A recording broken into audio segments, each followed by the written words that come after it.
You're now watching Showbiz Now, your daily showbiz update. Mukhang si Annabel Rama nga ang ina ni Rufa Gutierrez ang kauna-unahang nakaalam na makakalaya na nga ang aktor na si Bong Navarro. Yes, trending na nga sa social media ang paglabas ni Bong Navarro sa piitan matapos nga itong makulong ng halos ilang buwan din.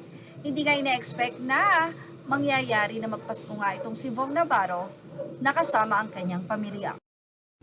Ayon sa kwento ng isa sa malapit na kaibigan ni Annabel Rama, nasa isang butik daw or butika itong si Annabel Rama upang bumili ng gamot. Tinawagan daw si Annabel ng abogado, kung hindi tayo nagkakamali sa kwento, at sinabi na makakapag-bail at makakalaya na nga si Bong.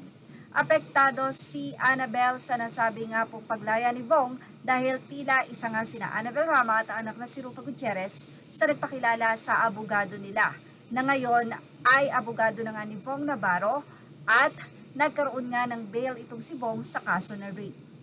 Hindi naman lingid sa marami na very close na rin si Rufa Gutierrez at Annabel Rama kay Bong dahil isa sila sa hurado ng It's Showtime. Ayon sa pagkakakwento, pinuri ni Annabel Rama ang nasabing abogado ngayon ni Bong Navarro na siya ring abogado. At ipinakilala nga ito ni Annabel Rama sa nasabi nga pong actor, host, and dancer. Ayon sa kanya, napakagaling talaga ng abogado ko dahil nga naipanalo nito or nabigyan nito ng pagkakataon na pansamantalang makalaya si Bong Navarro habang nililitis ang nasabi nga pong kaso. Ang nagkwento nito ay walang iba kundi ang kaibigan na si Jun Lalin. Maraming mga netizen ang natuwa sa mag-inang sila Annabel Rama at Rufa Gutierrez. Ito'y matapos nga na sabihin or ibalandra nitong si Jun Lalin ang nasabi nga pong part nila Annabel Rama at ni Rufa Gutierrez sa paglaya nitong si Bong Navarro. Sa naging unang update ng Showbiz Snap, narito ang pagbabahagi ng mga netizen, ang kanilang pasasalamat kay Annabel. Say nitong si Baby, "Thank you Ma'am Annabel, God bless you more sa totoo. Walang kasalanan si Bong, hindi naman narip, gusto lang nilang magkapera si babae." Narito naman ang naging say na at MA, "Ang bait talaga ni Annabel Rama at Rufa.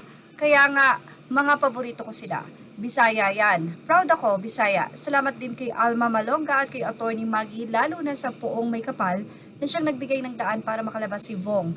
We continue praying for Bong's battle in court against Denise and Cedric. Kahit halata na kasinungalingan na lang ang ginagawa nila, nakakapanindig balahibo ang pinagagawa nila. Andito pa lang sila sa lupa, sinusunog na ang kaluluwa nilang dalawa, Cedric at Denise, sa kabastusan nilang ginawang pagpapahiya kay Bong. Nanaig pa rin ang katotohanan at makukulong uli sila sa pagsisinungaling at panahon na rin na makulong si Cedric sa daming kaso niya at nagawa niyang kasalanan. Nagawa niya dahil marami kasing pera. Ang pera ang Diyos niya, kaya makukulong siya ng pera niya. Lord God, protect Bong, his lawyers, his family, and supporters sa mga balak gawin nila masama. Be with them always, justice prevail." Ano mas sa inyo mga ka-showbiz snappers natin dyan? Lagay na ang inyong opinion dito sa ating comment section.